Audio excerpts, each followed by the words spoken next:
So welcome back. हम लोग chapter पढ़ रहे थे रोटेशनल काइनेमैटिक्स एंड एनर्जी। अभी तक हम इस चैप्टर के 4 टॉपिक कंप्लीट कर चुके हैं। पहला टॉपिक था angular position, velocity and acceleration. Then rotational kinematics हम लोगों ने पढ़ा। Then connection between linear and rotational quantities and finally पिछले ही वीडियो में हम लोग देख के आए हैं रोलिंग मोशन। आज हम इस चैप्टर का 5th टॉपिक स्टार्ट करने जा रहे हैं। इसका नाम है rotational kinetic energy end moment of inertia. ये वीडियो थोड़ा लंबा रहने वाला है, टॉपिक थोड़ा लंबा है, but you will definitely enjoy it. तो चलिए बिना किसी देरी के शुरुआत करते हैं इस शानदार वीडियो की।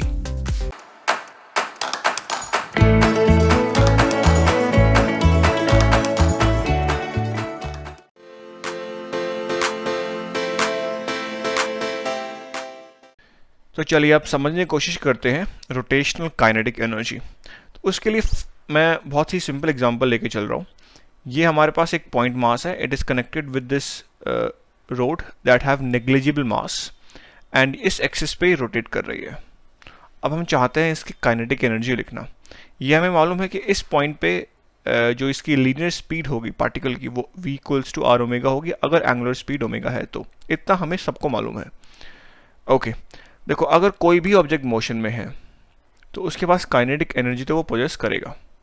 अब भले ही वो मोशन ट्रांसलेशनल हो या रोटेशनल या कॉम्बिनेशन ऑफ बोथ, जैसे रोलिंग मोशन, काइनेटिक एनर्जी तो होगी।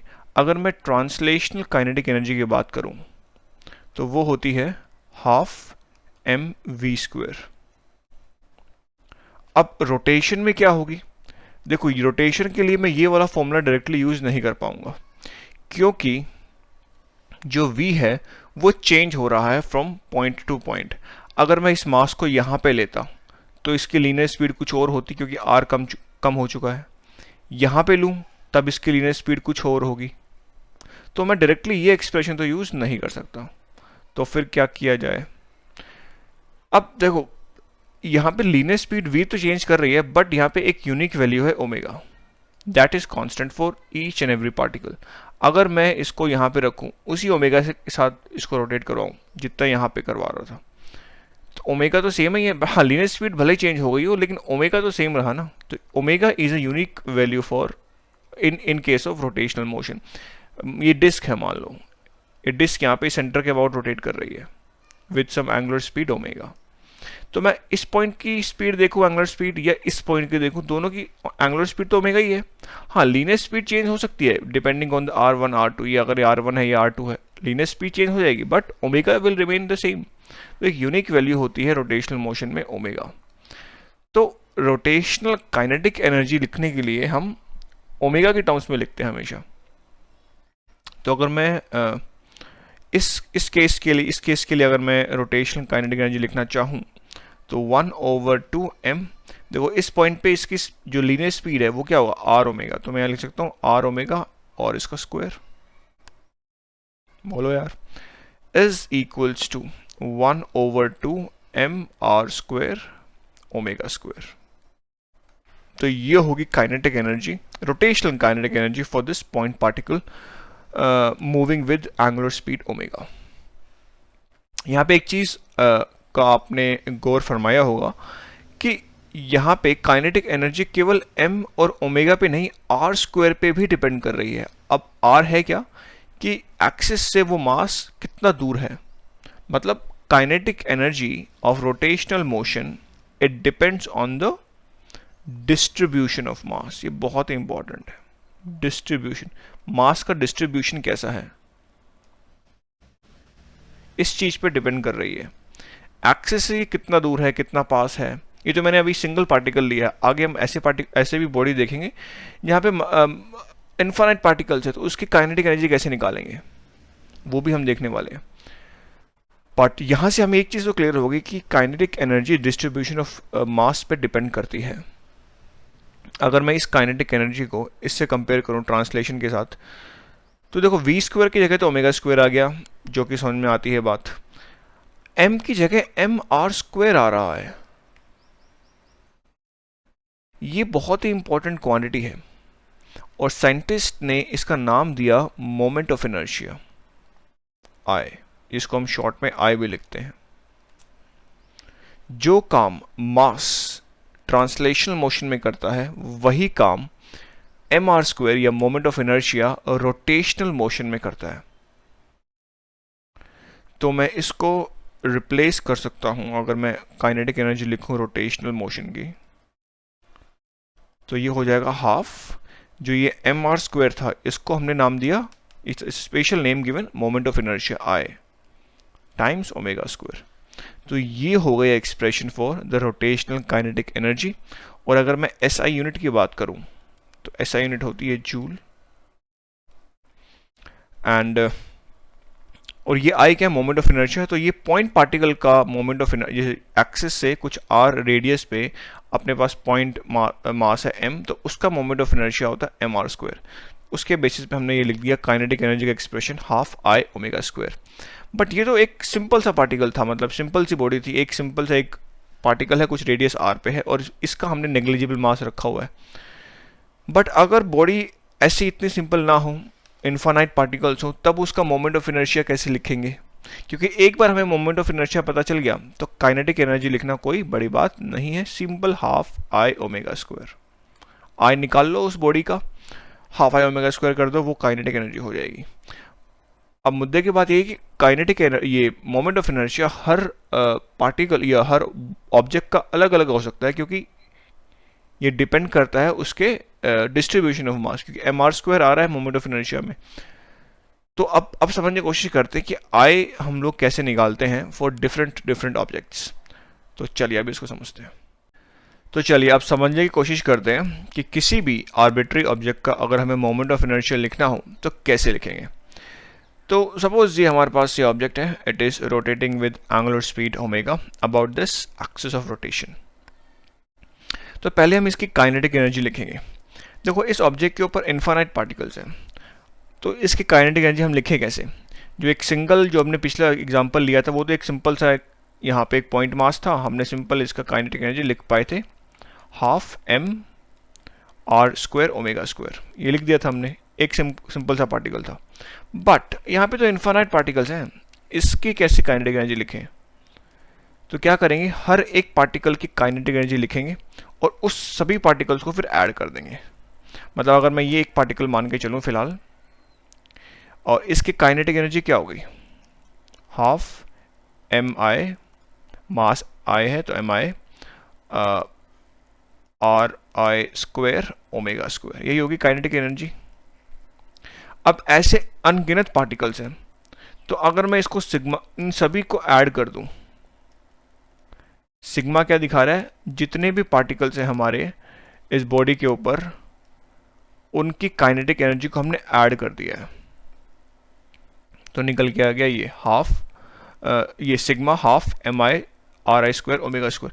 अच्छा आप कहोगे यार यहाँ पे तो आपने मास एम आई लिया है, रेडियस आर आई लिया है, क्योंकि यहाँ पे कुछ पार्टिकल होगा, उसका मास कुछ होगा, रेडियस कुछ होगा, तो आई उसके हिसाब से चेंज होता रहेगा। बट ओमेगा आपने सेम रखा है, क्योंकि ओमेगा सेम ही है। अब किसी भी पार्टिकल का देखो, इस पार्टिकल का देखो, इस पार्टिकल का देखो, सबका ओमेगा सेम रहेगा। हाँ बट उसका मास चेंज हो जाएगा, रेडियस चेंज हो जाएगा, बट ओमेगा कांस्टेंट रहेगा, इसलिए मैंने इसको ऐसे लिख दिया। और अगर आप इस चीज़ को कंपेयर करो इससे, एक पॉइंट मास की रोटेशनल काइनेटिक एनर्जी जो कि थी half M are square omega square, और इसको हमने क्या बोला था, आई बोला था। इसका मतलब यहाँ पे अगर मैं इसको ऐसे लिखूँ हाफ, अगर मैं यहाँ लिखूँ सिग्मा ऐसे लिख दूँ m I R I square and then omega square, क्योंकि ओमेगा तो सबके लिए सेम है तो इसको मैं बाहर लिख सकता हूँ, it's a constant, half constant है, इसको बाहर लिख सकता हूँ। बाकी को हमने ऐड कर दिया। ये जो टर्म हमें दिख रही है ये और कुछ नहीं आई ही है, that is the moment of inertia I.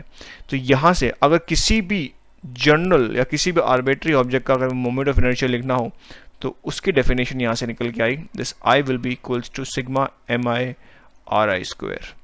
और अगर मैं इसकी यूनिट देखूँ तो केजी मीटर स्क्वायर, ये इसकी यूनिट होती है। अब किसी भी ऑब्जेक्ट का जो मोमेंट ऑफ इनर्शिया होता है वो आर पे डिपेंड कर रहा है, मतलब रेडियस पे डिपेंड कर रहा है from the axis of rotation. इसका मतलब मोमेंट ऑफ इनर्शिया किस पे डिपेंड कर रहा है, डिस्ट्रीब्यूशन ऑफ मास पे।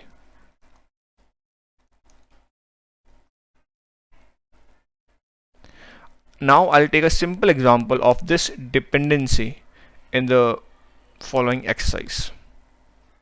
सो ये एग्जाम्पल है एंड यहाँ पे आपको दो पार्टिकल दिख रहे हैं of mass m। It is connected with this road of negligible mass and ये इसका एक्सिस ऑफ रोटेशन है। अगर हमें मोमेंट ऑफ इनर्शिया लिखना हो इस सिस्टम का तो कैसे लिखेंगे? सिग्मा, जनरल तो डेफिनेशन यही है, सिग्मा mi/r² करेक्ट। अब यहाँ पे दो ही पार्टिकल हैं, मास m कितने रेडियस r पे है और ये भी रेडियस r पे है, तो पहला पार्टिकल के mr² हो जाएगा, मास रेडियस का स्क्वायर, प्लस सेकेंड ऑब्जेक्ट क्या है, वो भी मास m ही है और रेडियस कितना r² ही है, तो r², रेडियस r है तो r² हो गया मोमेंट ऑफ इनर्शिया।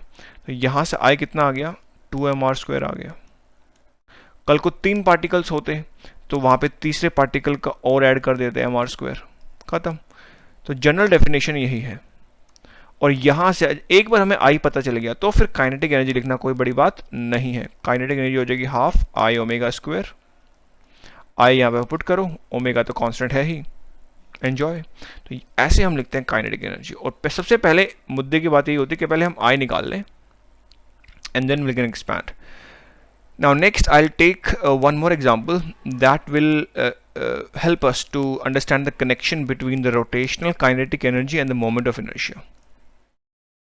So ये है एग्जाम्पल जिसके थ्रू आपको काइनेटिक एनर्जी और मोमेंट ऑफ इनर्शिया के बीच में जो रिलेशन है वो और अच्छे से समझ में आएगा। तो यहाँ पे एक ग्राइंडिंग स्टोन है और इस कुल्हाड़ी को शार्प करने के लिए हम इसको यूज़ कर रहे हैं। अब जो एंगुलर स्पीड हमें दे रखी है इस ग्राइंडिंग स्टोन की, इस जो अपर वाला जो इस वाले जो पॉइंट है, इन वाले पॉइंट्स की जो सरफेस पे हैं, उसकी जो एंगुलर स्पीड है, ये सॉरी लीनियर स्पीड हमें दे रखी है 1.50 मीटर्स पर सेकेंड और angular speed omega. Axis of rotation से जो डिस्टेंस r वो हमें दे रखा है 0.610 मीटर्स।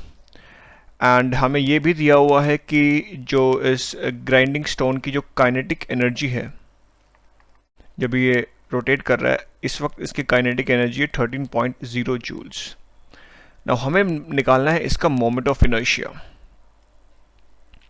तो अभी हम जस्ट पढ़ के आए हैं कि मोमेंट ऑफ इनर्शिया क्या होता है और रिलेशन भी हमने अभी देखा काइनेटिक एनर्जी और मोमेंट ऑफ इनर्शिया के बीच में, वो होता है हाफ I ω²। तो यहाँ से जो I हो जाएगा ये 2 times kinetic energy divide by ω² हो जाएगा। बट हमें अभी ओमेगा नहीं मालूम है। ओमेगा निकालना कोई बड़ी बात नहीं है, हमें मालूम है कि लीनियर स्पीड v होता है, ये r ओमेगा होता है, तो यहाँ से ओमेगा हो जाएगा v/r।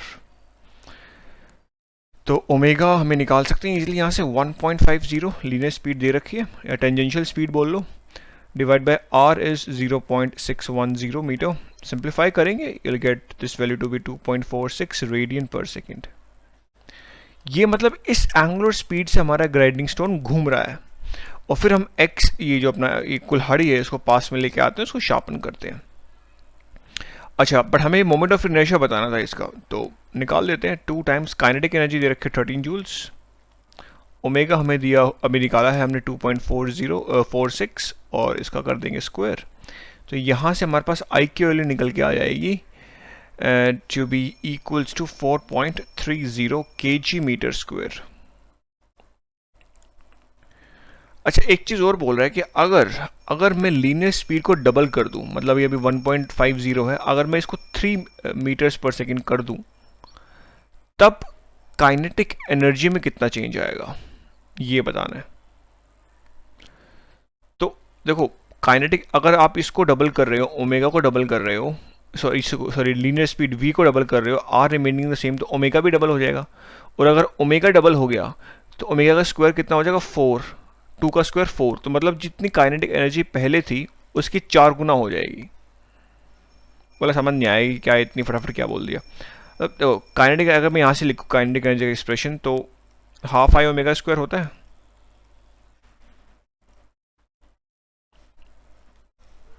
करेक्ट।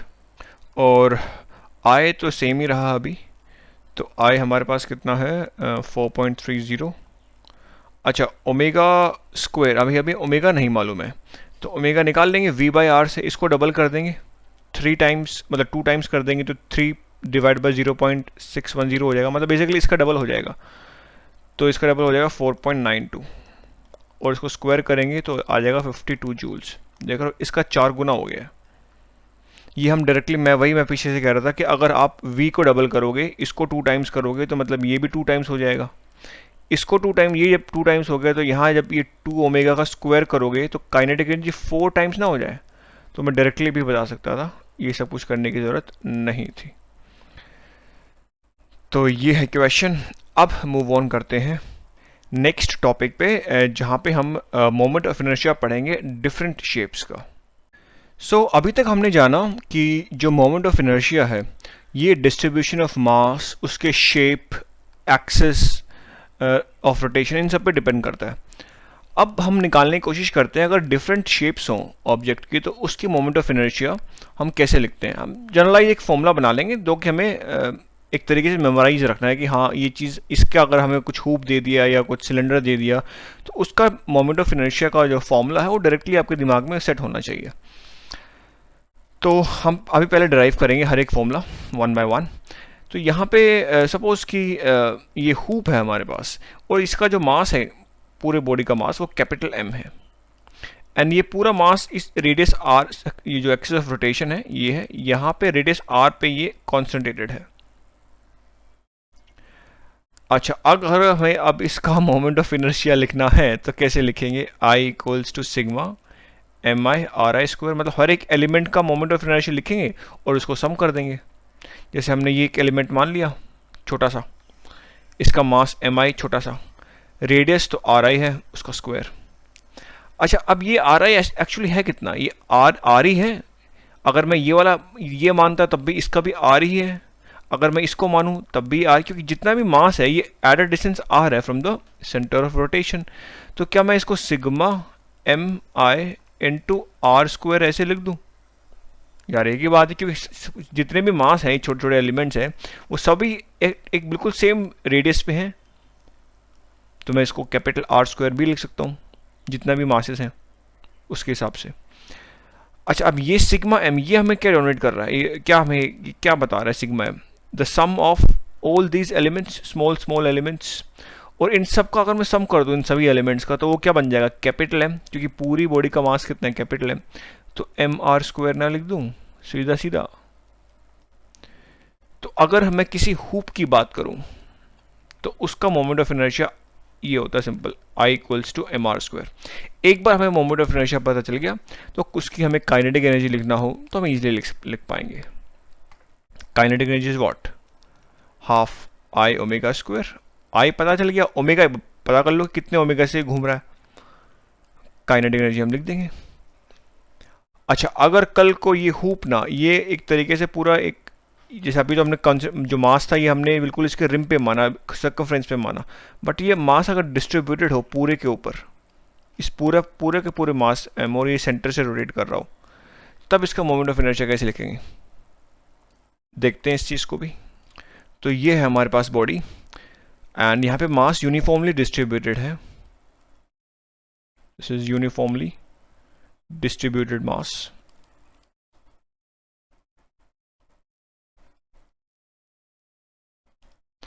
एंड ये इसका एक्सिस ऑफ रोटेशन है। तो अब इसका मोमेंट ऑफ इनर्शिया कैसे लिखूं? सेम फॉर्मूला, वही जो सिंपल जो हम पढ़ के आए हैं, सिग्मा mi ri स्क्वायर। तो एक एलिमेंट हमने ले लिया, अब उसका रेडियस कितना ri है और mi इसका मास है। ऐसे अनगिनत इन्फानाइट एलिमेंट्स हैं इस पूरी बॉडी के ऊपर, तो हर सभी का मास और उसका r स्क्वायर का डिस्टेंस सेंटर से, वो हमें सबको ऐड करना पड़ेगा, तब जाके हमारे पास टोटल मोमेंट ऑफ इनर्शिया आएगा इस पूरी बॉडी का।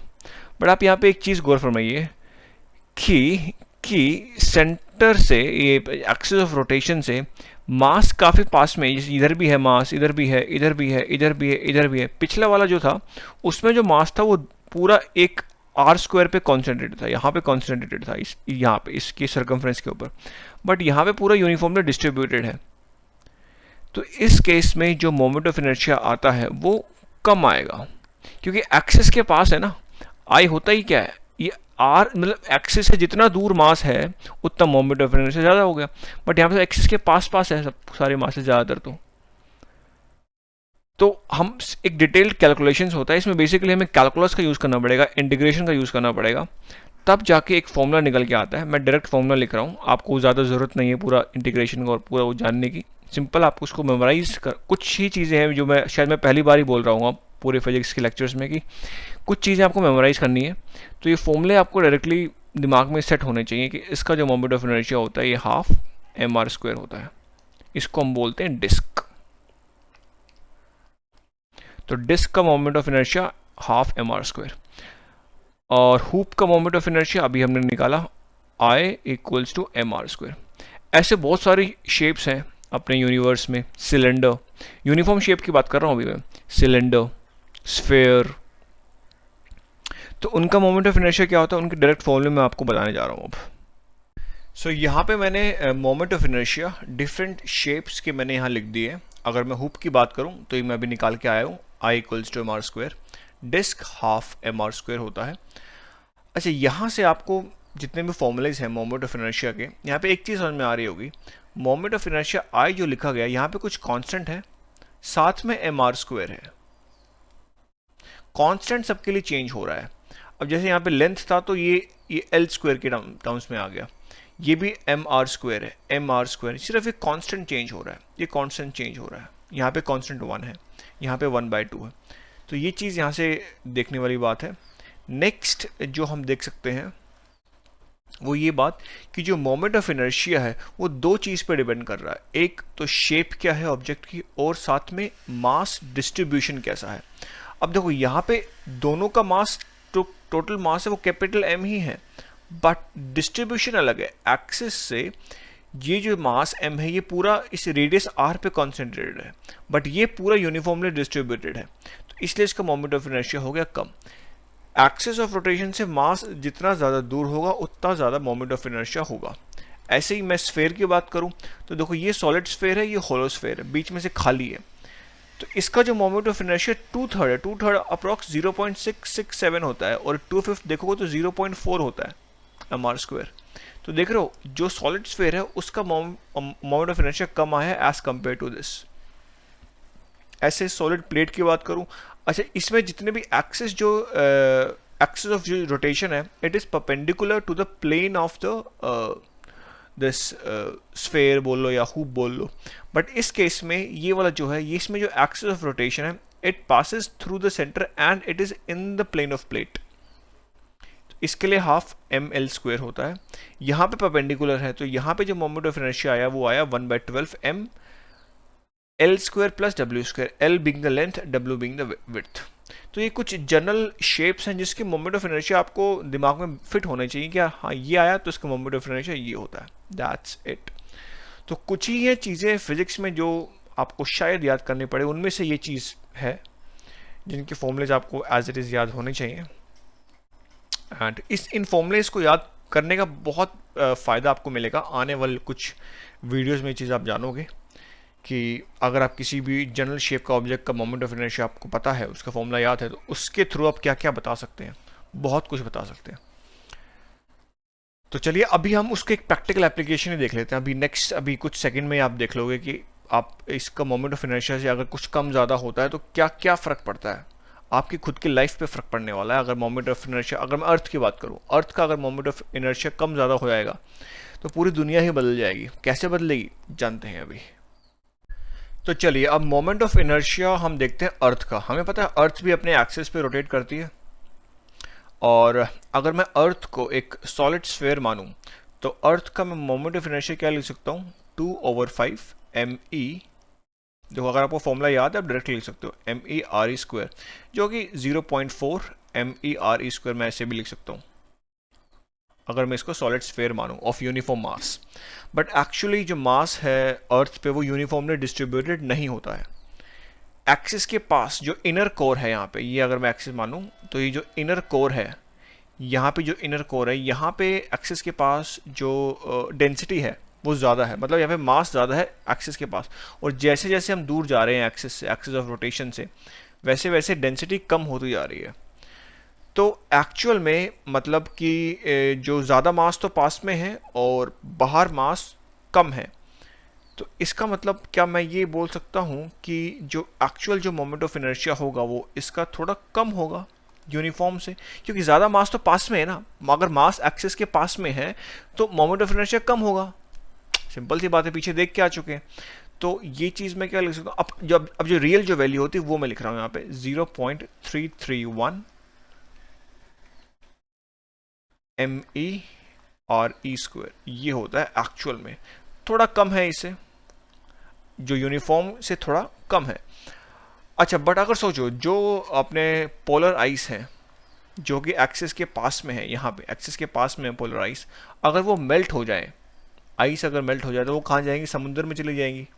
और मेल्ट क्यों होंगी, ग्लोबल वार्मिंग, काफ़ी अनगिनत उसके मैं रीजन दे सकता हूँ, बट अभी हम फोकस कर रहे हैं मोमेंट ऑफ इनर्शिया पे। तो अगर पोलर आइस हमारे जो है जो कि एक्सिस के पास में, अगर वो मेल्ट हो जाए तो वो मेल्ट होके जाएंगी कहाँ, फाइनली समुद्र में ही जाएंगी, मतलब एक्सिस से बहुत दूर चली जाएंगी।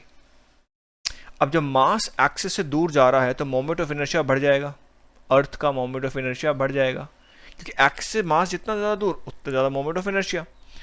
अच्छा, अगर मोमेंट ऑफ इनर्शिया बढ़ गया वो तो ठीक है, बट इसके कारण एक इफेक्ट और आएगा, length of the day will increase. Length of the day मतलब ये कैसे इंक्रीज हो जाएगी, मतलब 24 घंटे होते हैं एक दिन में, वो चीज़ बढ़ जाएगा, हो सकता है 25 घंटे लगे एक दिन कंप्लीट होने में, 26 घंटे लगे वन डे कंप्लीट होने में। मतलब इसका रीज़न कैसे, मोमेंट ऑफ इनर्शिया और इसके बीच में क्या रिलेशन, मतलब ऐसा मोमेंट ऑफ इनर्शिया बढ़ने से लेंथ ऑफ द डे ये कैसे इंक्रीज हो गया। इस चीज़ को मैं डिटेल डिस्कस करूंगा when will discuss the conservation of angular momentum in the next chapter. Next chapter हमें पढ़ेंगे कंजर्वेशन ऑफ एंगुलर मोमेंटम, वहाँ पे सारे दुख दर्द वहाँ ख़त्म हो जाएंगे कि मोमेंट ऑफ इनर्शिया बढ़ने से लेंथ ऑफ द डे कैसे इंक्रीज होता है। तो आप देख रहे हो आपके खुद के जीवन में बहुत इफेक्ट है मोमेंट ऑफ इनर्शिया का। कोई भी चीज़ रोटेट कर रही है, मोमेंट अगर वो जो मास डिस्ट्रीब्यूशन एक्सिस से ज़्यादा दूर है, एक्सिस ऑफ रोटेशन से, moment of inertia will increase, and earth के केस में length of the day will also increase. अच्छा, अगर ये चीज़ आपने देखी थी, अगर मैं एक्सिस को शिफ्ट कर दूं, मतलब अभी तो सेंटर पे, अगर मैं इसको यहाँ ले जाऊँ, यहाँ ले आऊँ, शिफ्ट कर दूँ, तो क्या मोमेंट ऑफ इनर्शिया पे फ़र्क पड़ेगा? बिल्कुल पड़ेगा। मोमेंट ऑफ इनर्शिया बिल्कुल एक्सिस से अब मास डिस्ट्रीब्यूशन अलग हो गया, क्योंकि मोमेंट ऑफ इनर्शिया डिपेंड ही करता है इस पे डिस्ट्रीब्यूशन ऑफ मास।